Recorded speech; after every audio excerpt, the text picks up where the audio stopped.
Welcome to the KBB Review podcast. I'm your host, Andy Davis, and we're keeping the pre-KBB show podcast bonanza coming with this, the 100% official episode 4 of season 11.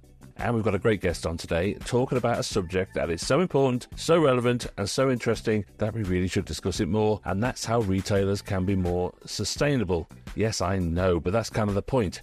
We're going to talk about sustainability in both the way that retailers can run their business and how they can make sustainability a genuine and effective part of their sales story, rather than something to sidestep and not bring up if the client doesn't.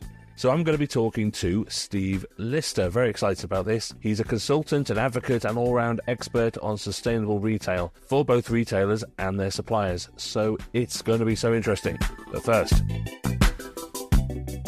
this very special episode is brought to you with the support of our very good friends at KBB Birmingham 2024, Europe's prime hub for the kitchen, bedroom and bathroom industries. So, I don't know about you, but I'm getting ready for the ultimate showcase of innovation held at the NEC Birmingham from March the 3rd to March the 6th. And this exhibition features 250 plus top European brands across 26 diverse categories, unveiling cutting-edge designs and the latest innovations. There'll be over 15,000 decision makers attending from residential, design, retail and contract sectors, so it's the prime spot for networking, sourcing and growing your business. You can expect to see renowned brands like Capel, Franca, Vitra Bora and many more to showcase everything from furniture to components, giving you a glimpse of what the future might hold in KBB land. You can meet key clients, engage with trendsetters and explore the newest launches, dive into live demonstrations and gain valuable insights that'll drive your business forward at KBB Birmingham 2024. You can register for your free visitor pass now at kbb.co.uk. That's kbb.co.uk and I will see you there. So here is Steve Lister. Welcome to you, sir. Thank you so much for sparing us a bit of your time. Thanks for asking me. Well, it's a pleasure to have you. Thank you. And I think we'll start, Steve, if we can, with a bit of background, just to sort of sum up exactly what it is you do, right? Where your expertise lies and how you help retailers. So over to you. Yeah, my name's Steve Lister. I run a sustainability agency, imaginatively titled stevelister.com. And what we do is we are a small consultancy, sustainability consultancy that helps global brands and retailers on their sustainability journey. So it could be anything from in-store displays or marketing activations. And I've been very fortunate over the years to have been working with some of the big brands in Heineken's and the Nikes about their stores, Coca-Cola's, and then some of the fast-moving consumer goods companies, like P&G and Unilever and people like that. So broad range. I've been talking about it for about 20 years. First 10 years, no one really wanted to talk to me about it. It was back of the minds. The last 10 years have been quite exciting. Post-COVID, pretty good. Last year was a bit of a tipping point, Andrew. I've got to be honest with you. Last year it felt really different. The questions are different and the momentum is different and the pressures are different. So, yeah, got a broad range of experience, mainly in sort of like that sustainability field and helping people with their sustainability journey. So you more than know your onions and how to sell them in a sustainable way. Let's talk a bit about our sector here. So this is the kitchen and bathroom retail sector, and it's particularly the independent part. My assessment of it, as someone who's been watching it for 20 odd years, is it really struggles with sustainability as a thing. These are big ticket purchases. These are beautiful studios and showrooms. They're not shops in the traditional sense of the word. And whenever I talk to them about sustainability, the most common answer is it never really comes up. The customers aren't asking about it, so we don't really bring it up either. Are we alone in that? Definitely not, Andrew. And there's probably reasons for it, because what you've got to do is you've got to go back to sort of like the whoever the customer is, the consumer is, and what they're purchasing. It's really easy to make a sustainable decision about buying a car these days, because you're either going to go petrol, you probably won't go anywhere near diesel, and you're probably going to sort of like look at an electric car based upon some of the criteria that you might need. Could be sort of like the duration of charging. It could be where you can charge it. Could be sort of like length of charge and mileage. So some purchases, and hey, look, don't get me wrong. They're big purchases. You buy yourself a Tesla or something like that, and you could be knocking on the top end of nearly $100,000. So you're talking about big purchases, but they're linked to sustainability. Packaging, some of the foods, those sorts of things are connected. And I agree with you. I don't think consumers or a client would immediately think, I'm going to have a new bedroom or a kitchen or a bathroom. I want to do it sustainably. Some will. There will always be people who will take that into consideration. I think they're in a minority at the moment in this sector, but we can unpack this a little bit more as we go through the podcast about who they are and why they are. But I agree, it's maybe not one of the top 5 purchasing decisions when buying or planning your luxury new bathroom or your brand new kitchen. It probably isn't in that top 5. It's strange, isn't it? Because the kitchen and the bathroom in particular, of the carbon footprint of your house, the vast majority of it must probably come out of the kitchen or the bathroom, particularly in use of power, hot water and that kind of thing. So these rooms are incredibly important in convincing people that they can make a difference to this, obviously, the future of the human race dilemma that we're in. So it seems strange that there isn't more of a focus on it. And that's really, from what we see, is because there's a hidden sustainability impact that people don't see. You want a beautiful new island in the middle of your kitchen and you want the best piece of granite goes over the top of it, or you want these lights that are put in a certain way. With all due respect, most lights that are going to be used within buildings these days are going to be low energy LEDs anyway. But when you look at those big ticket pieces, and you look at that, people are going to go, oh, well, I want a recycled piece of granite. Well, who's going to buy a recycled piece of granite? Or who's going to be buying, let's say, recycled carcasses, let's say, or different elements within a kitchen? You certainly wouldn't buy a recycled, oven or a recycled baths, maybe, because people want to maybe take old baths or old top baths, iron baths, and maybe re-enamel them. But so when you look at that, there's a hidden sustainability that people don't even consider, and that's not a bad thing. All I will say is it's not a consideration. Now, it will be for the manufacturers who are manufacturing those, because they've got a carbon footprint, where we're not at the stage at the moment where people are being judged on their carbon footprint of their house or their home. So that's when it will really change, is when we start to look at the carbon footprint of buildings and homes, and if you're going to be changing something, where that happens a lot now in retail. So if I just spin it on its head for a moment, and I know maybe people who are listening to this podcast will turn around and go, well, hold a second, I've got a small, medium-sized business, kitchen or bedroom, bathroom fitting. But it's still the same as when you're looking at shop fitting. But those retailers are now starting to change. They're starting to now look at cost versus quality versus sustainability and making decisions there. Let's stick with the consumer, I think. I've seen lots of surveys, you must see a million surveys, that say that consumers want to buy in a sustainable way. They want to do it. Now, I appreciate that.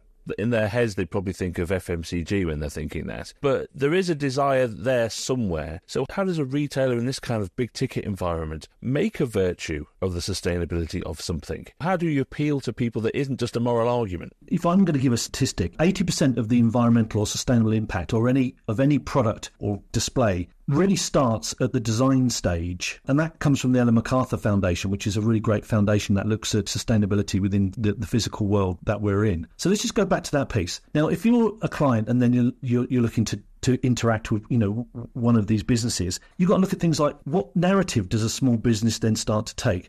Well, first of all, it's got to start with materials, because that's really where all of the hidden sustainability is. Well, obviously, you've got to be using certified wood, FSC or PEFC wood, maybe in the carcasses and things like that, door fronts, etc. You could then be starting to look at paints. Do you start looking towards vegan paints, etc.? There are elements which I think small businesses can start to create a story around their business, which will then become the base narrative of why you would come to that company to buy it. If it was me and I was starting up a kitchen or a bedroom business, I would be looking at just saying, this is where we buy our wood from. This is where, this is how we manufacture it. And this is maybe the paints we use or the lights we use. And then connecting them with what I believe and what I see as the benefits to the consumer. So the benefits of sustainability with the consumer will be you're using great paints that aren't going to be toxic. You're using wood that comes from responsible sources, so you're not cutting down a rainforest to deliver me my kitchen. You're going to deliver it in the right way. You're not going to have lots of waste. If you're going to install a shower for me, does it efficiently heat the water or to deliver that luxury feel with maybe a 20-30% saving? Maybe there's some innovation there in the shower heads and stuff like that. And I just think it becomes part of the consultative sale that people need to use. And it just adds a layer of the reason of buying from you. Is someone not going to buy a kitchen because it's not FSC wood? I doubt it, but it might be a consideration for a lot of people as we move forward. So I think there's lots of ways that smaller to medium-sized businesses can start to build in a sustainable story into their consultative selling piece. That's really interesting, actually, because what that isn't is talking about individual products necessarily. It is about, I think sometimes when you're buying something that is this expensive, I mean, we're talking 30, 40, 50 grand easily for a kitchen, you sort of want to justify the price in some way. You know, you're telling yourself that actually, yes, go on then, I'll buy the extra 5 grand's worth of whatever it is because it's doing good for the planet. It's not the reason you buy it, but it helps you kind of justify it. You're right. And one thing also I think is a consideration, and I think the reason maybe sometimes sustainability is pushed back into consideration when buying a kitchen or a bedroom or a bathroom is the longevity of that purchase. Now, we're all told it's really bad if you buy a carrier bag, you use it once and throw it away. You know, if you buy a pot and you throw it away, you dry a can and you chuck it out your window, you know, out of your car as you're driving along. We get that. We see that as an instant visual thing. You might see, you know, on the Blue Planet, you know, a turtle swimming around with a carrier bag attached to its fin. But you don't really hear about that when it comes to bedrooms or bathrooms or these luxury purchases, because the longevity is going to be for many, many years. So we're not connecting sustainability with maybe the recycling of a kitchen or a bathroom because it's too far away. And also, as well as consumers are really excited about their purchase. It's a big purchase, like you said, in the tens of thousands. So they're excited about that point, about making their house nice, about what they want. It's an investment for them as well. It will make them money, hopefully, if they enhance their properties. But there are some small considerations that if they also do make, then that will also enhance their property value moving forward. You can talk about solar panels on the roof, etc., like that. But if you've got an efficient house with efficient appliances in that kitchen or efficient water-saving appliances in your bathroom, then I also think that when it comes to sell your house, I also think that's a really big selling point as well. So they don't have to be overtly, am I buying this kitchen because it is sustainable? I don't think there'll be many people. You might get 10 or 20% of people that take it into consideration. Bathroom, maybe a little bit more, because obviously when it comes to water, many people might be on a water meter.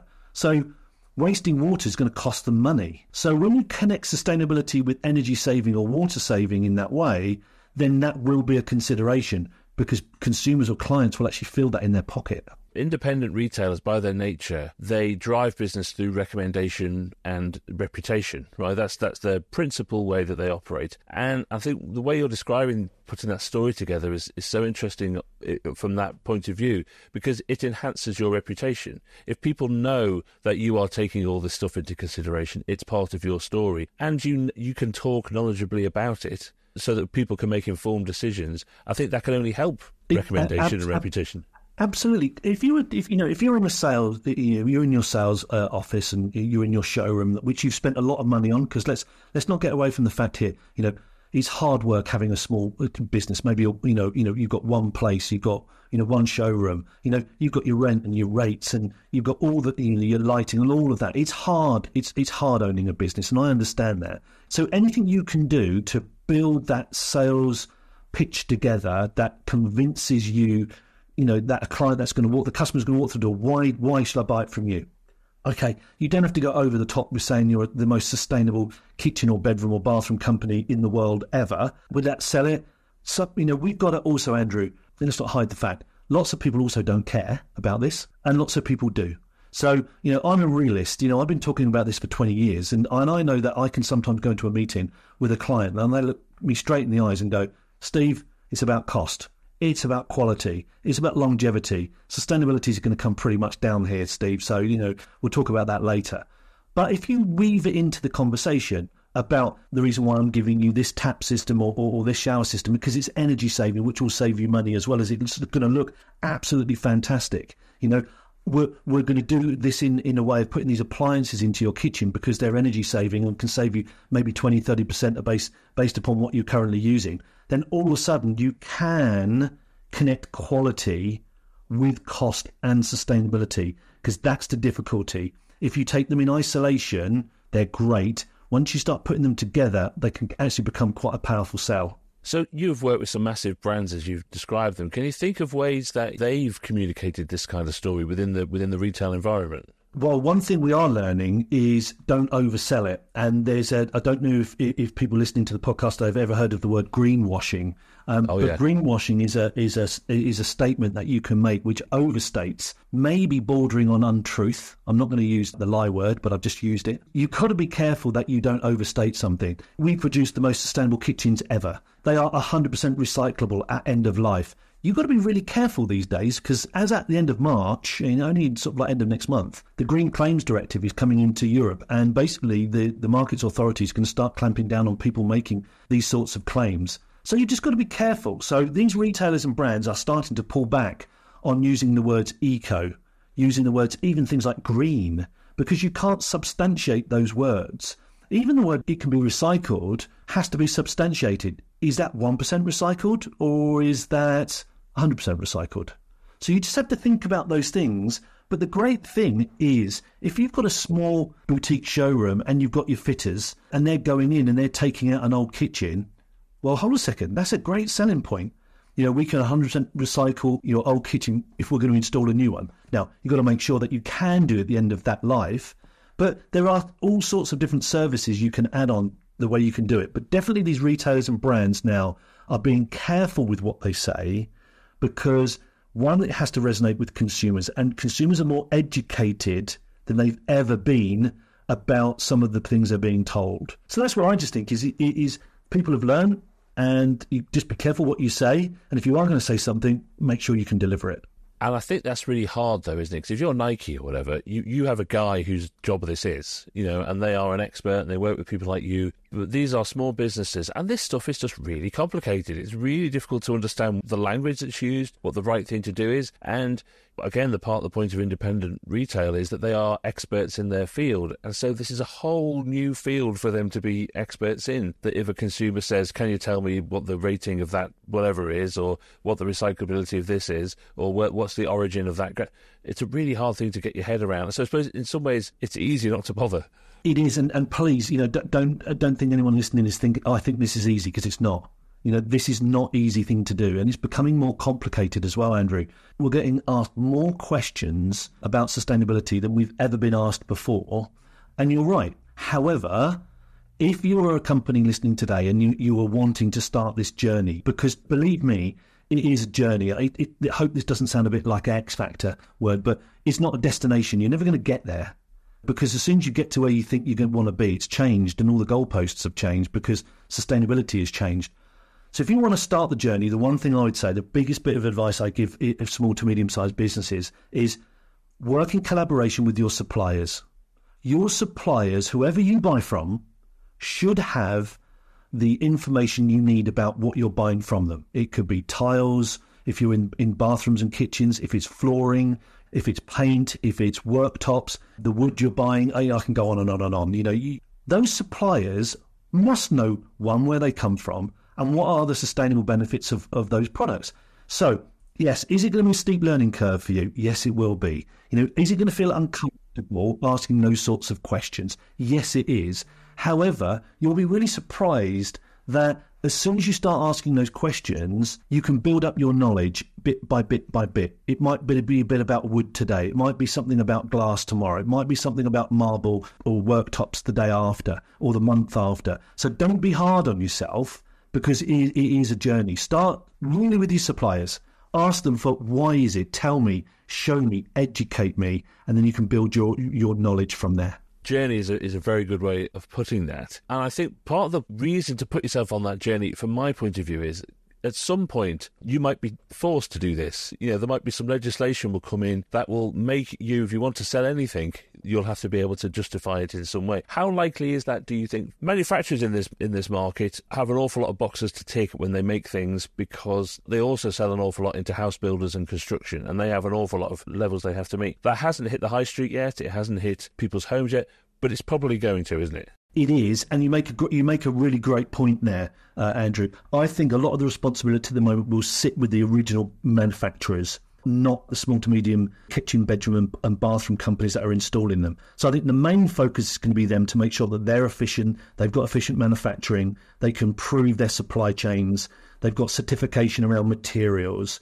You're right about legislation. Legislation probably is the only way you can ever get real sustainable change, but I don't see that filtering down to sort of like the KBB sector anytime soon, mainly because your supply chains are the ones that are responsible for them. Now, if you're a small business, at some point someone might turn around and say, what's the carbon footprint of your kitchen business? I doubt it very much at the moment. I'm not seeing that into small businesses. But I will say what I am seeing is questions being asked around the materials and the certifications of the materials. At that point, what I would say is that's when you go back to your supply chain partners and ask. Funnily enough, I agree with you, but what I think is unique about this sector is they go into people's homes and they take stuff out, so they rip stuff out. And I think there will be an onus on the person ripping it out on how they're going to dispose of it. There will be, because there's directives now and legislation coming in about end of life of things like packaging. There's some big ones coming through where actually, if you are the Coca-Colas of this world, you're actually going to be responsible for the plastic tax at the end of it if it's not recycled. So you're right, when it comes to waste. Now, let's be real honest here. If you're a kitchen fitter or a bathroom fitter and you're taking out old, bathrooms and kitchens, you can't just take it to your local tip and dump it and recycle it, because it's commercial waste. You're having to do that anyway, so you're having to be responsible about the waste anyway. And I think that's something that people need to understand. So if you are taking something out like that and you are responsibly recycling it, use that as a selling point. Say to people, because most people are concerned that where's all this stuff going? And if you know where it's going and where you're taking it, just be open and honest and transparent with your customers. Tell them where we take it. Do you break it down? Do you reuse the carcasses? Do you use it in a slightly different way? Do you repurpose anything? So there are some really good ways you can do it, and you can connect yourself to social causes, which are still sustainability. It just isn't sometimes the immediate thing you think of. As you say, these guys are small to medium-sized enterprises, and some are small high streets, some are big out-of-town three-storey places. I mean, it really varies. Say you and I went along to visit a high street showroom, and this high street showroom just wants to make its business that little bit more sustainable. When you walk through that door, what are you looking at? What are you looking for? I would turn around and say, if you want to make a sustainability statement within your showroom, just about maybe how you deal with waste or the materials you use. So things like FSC, we only use FSC wood and it's certified. Those are the sort of visual cues which I think consumers will pick up on it and a customer will pick up on as they go through. So if you're reducing waste and increasing recycling, that's great. People can understand that. The danger is if you create too much of a story around it and you go too deep into it, because the average person who's going to be coming into a showroom, that's not one of the considerations. So what you're trying to do is, I think you have to be careful trying to sell benefits of something if it's not even a consideration, because then you've got a mismatch. And if you've got a mismatch of selling versus benefits, then people aren't even going to value it. And if you don't value it, you're not going to pay for it and you won't even connect with it. So you have to be a bit careful there. But that's what I would say is just to hit the high notes of the wood, the materials you use. And I think if you do it in a really nice way, and most people are, hey, look, these businesses are creative. They're great small businesses, entrepreneurial businesses. I know lots of companies within the manufacturing of stores, so and shop fitting, they use all of these benefits to be able to sell back out to people. So there are things you can use, and I wouldn't make it too complicated. Yeah, and I think when you are a big global brand, say in McDonald's, people are hypersensitive when you're in McDonald's about the amount of waste there is, or the cups you're throwing away, or the junk. Straws. Yeah, people are fascinated by straws, and even though the paper straws are useless, well, you have to use 2 or 3 of them now because they all disintegrate. Yeah, which kind of defeats the object slightly. Yeah. So people like McDonald's have to be thinking about this stuff all the time. So what lessons can small businesses learn from big business? I just think that's a good question, actually. I just think you just have to fight the battles you can fight and win. The average person who's going to walk through your showroom door doesn't know as much as you do. So if you own a business, what you'll think is very quickly you're going to be seen as the expert. So all I would say there is, if you're a big business trying to make change, you've got big things to change. If you're a small showroom, you don't have to do very much. And just remember, you're going to be seen as the expert. So just do as much as you can in a short period of time. So know about the wood, know about where things come from. And I think if you put it into your sales presentation, and it's just part of your sales presentation, sales pitch to your customers, and just drop it in. The carcasses we use, they're all FSC certified wood, so, etc. The paints we use are low VOC, or they could even be vegan-based paint or whatever. All of a sudden, you're just building that picture up. You don't have to make massive, giant leaps. Sometimes small steps can be all you need. Yeah, it makes it such an interesting discussion, doesn't it, when you think about it in that way. There's still an argument, though, about if the client doesn't bring it up, I'm not going to bring it up, because it's seen as preaching to them about something, or perhaps they have a feeling that being sustainable means you have to compromise on performance in some way. If the client doesn't mention it, should they mention it?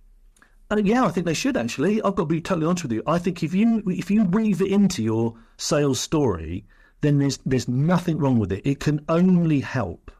The only thing is you're quite right. You've got to make sure that you don't come across all Greta Thunberg or Sir David Attenborough about this, about we're saving the planet by selling you this, because you don't know the customer's view on sustainability. Some people might not agree with it. Some people might not even care about it. So you've got to be careful. But I think if you're intelligent enough to be able to just put in about the materials and where they come from and how you manufacture it, and it reduces waste and it's going to save you money, I think, the small businesses we're talking to here with maybe one or two showrooms or one showroom, they're creative anyway. They're entrepreneurs, and they will find ways to be able to sell different elements in. They do that every day. They have to do it every day about how they're going to win against their competition.